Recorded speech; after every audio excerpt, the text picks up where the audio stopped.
apa kabar? Balik lagi sama aku, Lili, yang bakal nemenin kalian buat podcast ngomongin hal-hal yang menarik seputar banyak hal. Dan di sini aku ditemani dua tamu spesial aku, yaitu Halo, nama saya Anfatoni Idris. Di sini saya nemenin Lili buat di video kali ini. dan Hai, nama aku Elina Zainalisa. Di sini aku juga nemenin Lili untuk podcast pada hari ini. ya kita bakal ngebahas banyak sekali mungkin topik yang sangat menarik buat kalian dengar. Apalagi ini tuh ada kita bakal ngulik-ngulik hal-hal yang mungkin kalian suka ya. Jadi menurut aku mau nanya nih ke teman-teman semuanya. Kalian pasti punya ya seseorang yang menurut kalian tuh karismatik banget, yang kayak gila nih orang gitu. Nah, aku mau nanya nih, kalian punya nggak sih sosok yang menurut kalian tuh karismatik banget gitu? Dan siapa dan kayak gimana tokohnya itu? Saya dulu apa Lili dulu? Bisa yang mana nih? Yang mana nih? An dulu aja. Saya dulu ya. Atau mau pingsan dulu, Pak? Ya udah. Oke, saya dulu ya. Kalau menurut saya sih tokohnya cukup kontroversi ya, tapi emang dia tuh karismanya tuh gede banget gitu lah dampaknya tuh. Iya. Siapa coba? Nggak tahu ya, dia apa? Aduh. Saya ini. Atau ini nggak mau disebutin di sini nih? Enggak. Nggak ikut-ikutan. Dia tuh tokoh pemimpin yang kontroversial, Adolf Hitler. Itu karismatiknya luar biasa karena di zaman Jerman yang terpuruk karena Perang Dunia Pertama, dia berhasil ngebangkitin semangat juang rakyat Jerman lagi untuk memulai perang lagi, malah perang lagi. Hero ya, kocak Nggak, kali. itu nggak hero, Pak. Itu villain. Sorry. Oh, dia impostor Iya. gitu ya. Nah, kalau mbaknya entah itu pasal K-pop atau kelasnya mungkin ya. Aduh. Ada sih. Ya kebetulan saya suka K-pop. Oke. Dan ada satu idol yang ini benar-benar karismatik di mataku.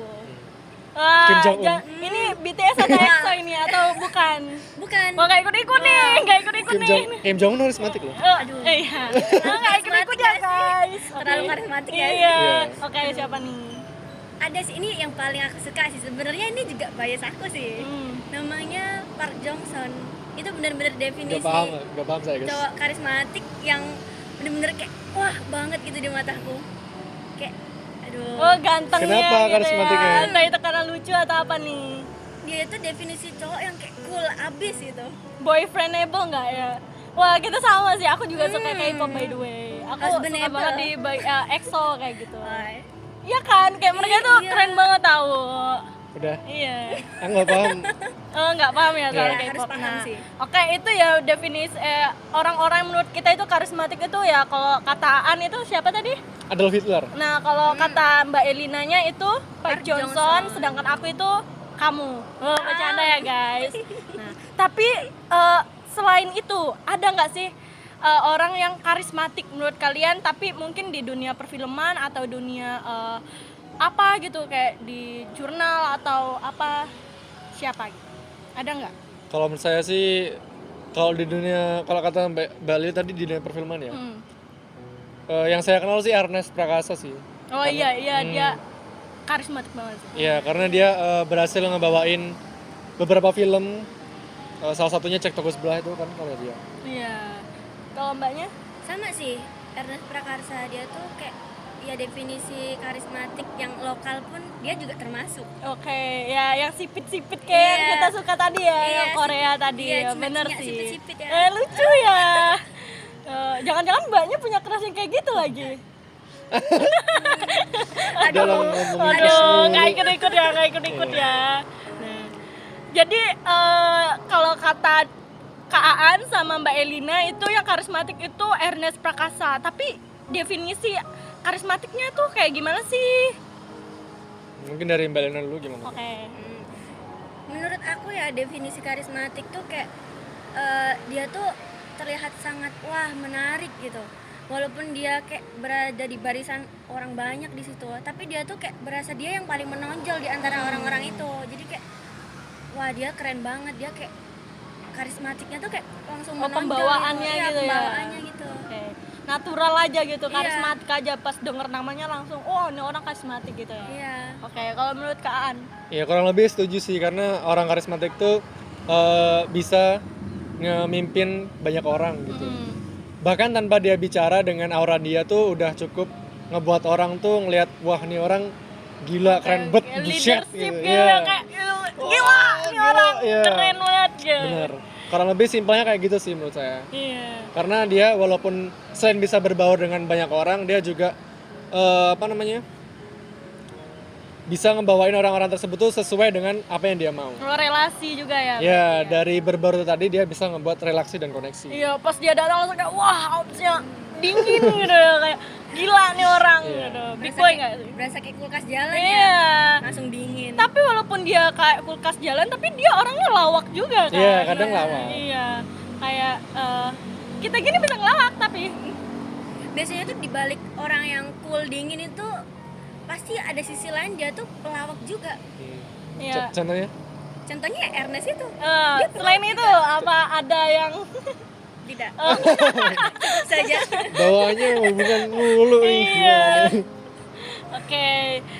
Selain itu jadi itu ya definisi karismatik menurut Aan sama Elina. Nah, selain itu, selain Ernest, ada nggak sih tokoh karismatik lainnya di dunia perfilman? Di dunia perfilman sih kalau secara aktor sih mungkin kurang lebih sama ya. Dia juga aktor, juga produser sama sutradara. Itu ada Bayu Skak.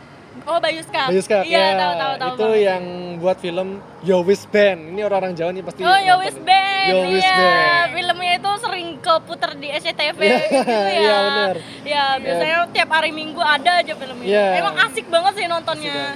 Itu Iya. juga komedi juga kan kayak si Iya, Ernest komedi. itu. Tapi emang dunia perfilman itu kalau di Indonesia ya, itu yang lebih up itu yang bagian yang komedi yang kocak-kocak gitu ya. Kalau Iya. komedi, Iya. horor.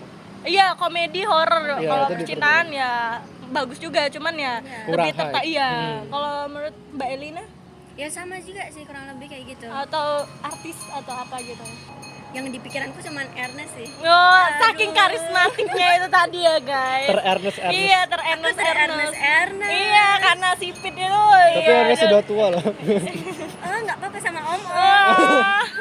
Ya itu sih karena dia kan orangnya karismatik Iya, tuh. karena karismatik. Mau umur berapa Iya. tetap ketarik sama karismatiknya itu.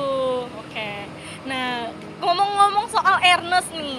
Nah, jadi kan Ernest itu udah naik dengan karya-karyanya gitu ya.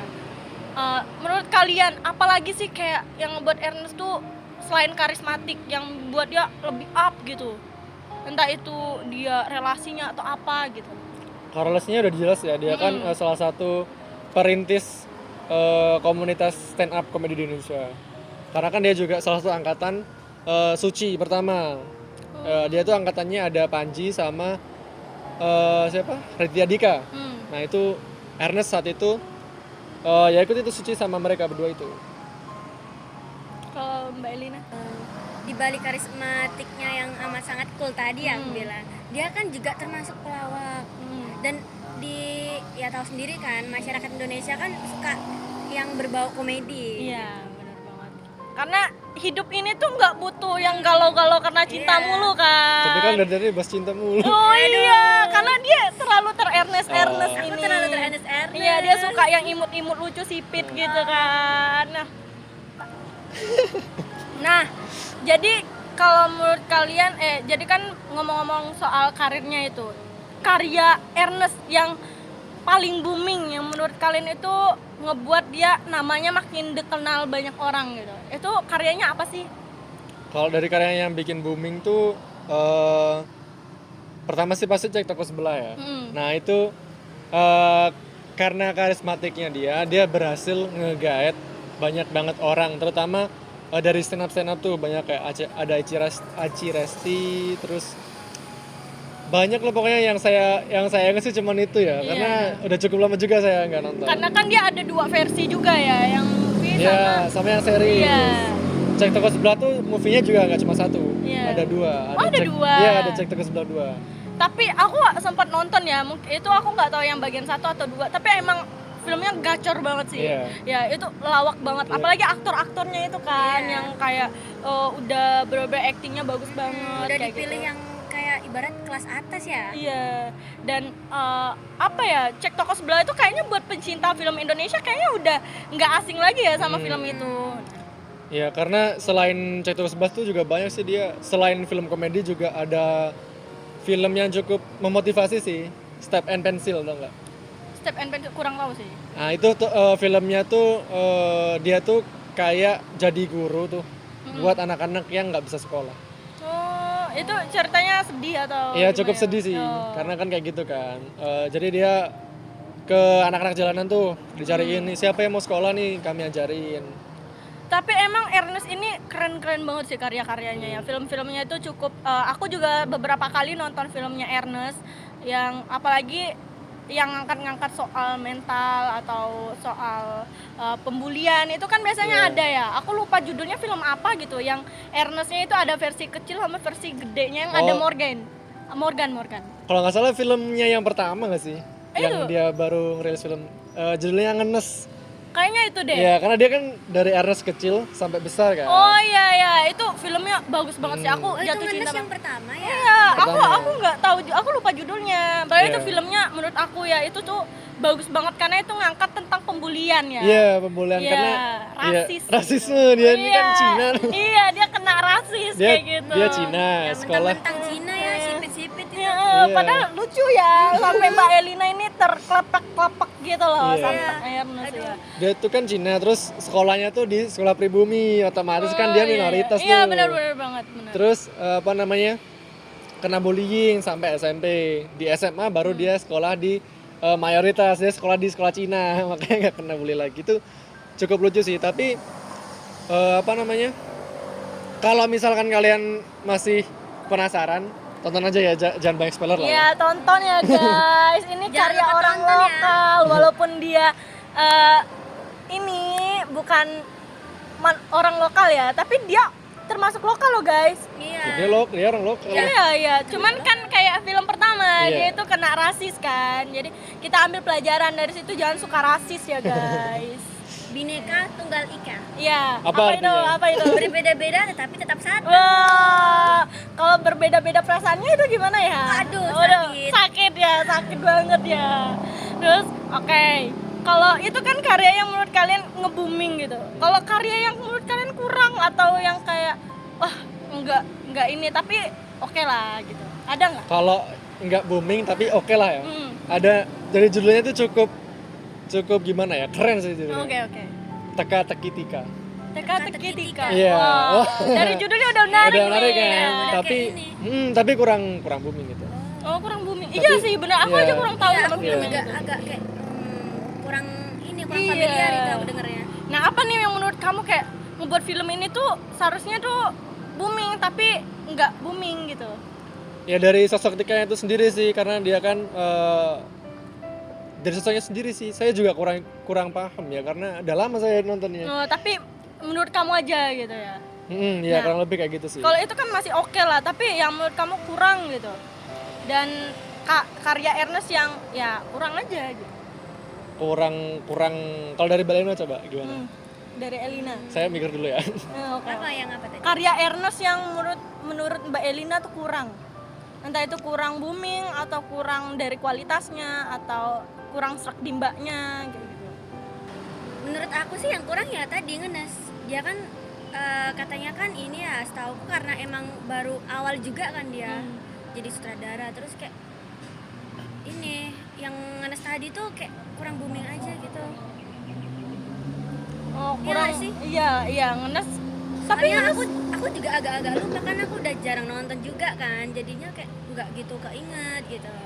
tapi Ngenes menurut aku kalau itu menurut Mbak Elina ya. Iya. Tapi kalau menurut aku Ngenes itu bagus sih, cuman ya kan bagi orang-orang kan beda-beda nih ya, iya. kan mungkin selera atau apa gitu. Nah, menurut Kak Aan tadi gimana?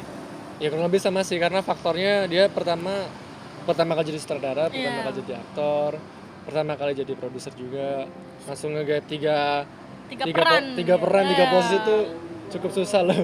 Adan.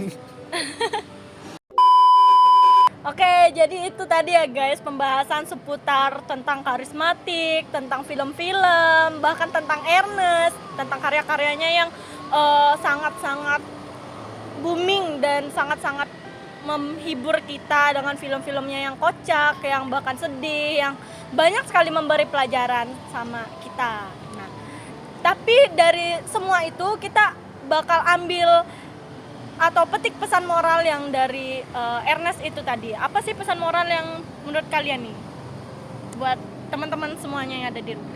Menurut aku ya, dari aku dulu ya. Oke. Boleh. Dia kan kayak mentis dari nol sampai bisa sukses sekarang. Terus dia pun juga banyak ini kan, ada kegagalan, nggak termasuk gagal sih ya, maksudnya kayak banyak hambatan. Kurangnya ya. Masih ada kurang-kurangnya, tapi dia masih apa ya? Latihan, kayak, belajar. dia terus Improve, berani terus improve. mencoba. Iya. Dia kayak nggak takut gagal, pokoknya aku harus nyoba dari ini sampai aku sukses, dan ya akhirnya dia sampai sukses kan sekarang. Iya, bener banget. Nah, kalau pesan moral menurut Kak Aan nih gimana? Kalau saya kurang lebih sama sih kayak Elina ya. Dia ngerintis dari nol tuh, pertama nyoba stand up comedy, ikut audisi, terus mencoba di dunia acting. Setelah itu nyoba juga jadi sutradara, produser. Meskipun awalnya di film pertama dia kayak jelek, di olok-olok kayak FTV, tapi dia tetap terus improve sampai di karya dia yang cukup booming tadi, Cek Toko Sebelah itu. Terus kalau kata Ernest nih, hidup tuh jangan kebanyakan mimpi, hidup tuh ngalir aja. Kata-kata tuh guys yang Kata-kata buat hari rebahan ini. mulu itu, bangun woi, bangun, kerja.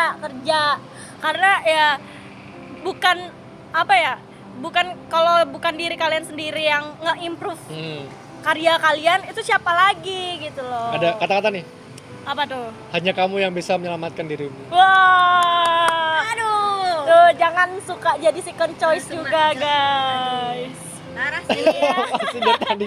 Parah Gue sih. gak paham ya, kalau aku gak paham ya mereka bahas apa nih dari tadi. Aku juga gak paham nih, aku cuman ngerocos Iya. aja nih. Oh, second choice Aku ya? juga Iya, second choice. maksudnya Kalau jangan- kata Ernest, hidup tuh jangan mimpi. Kebanyakan mimpi. Kebanyakan mimpi. Iya. Sama jangan kebanyakan berharap juga. Kena nih, kena. Oke, sekian ya guys basa-basi kita tentang banyak hal pada hari ini.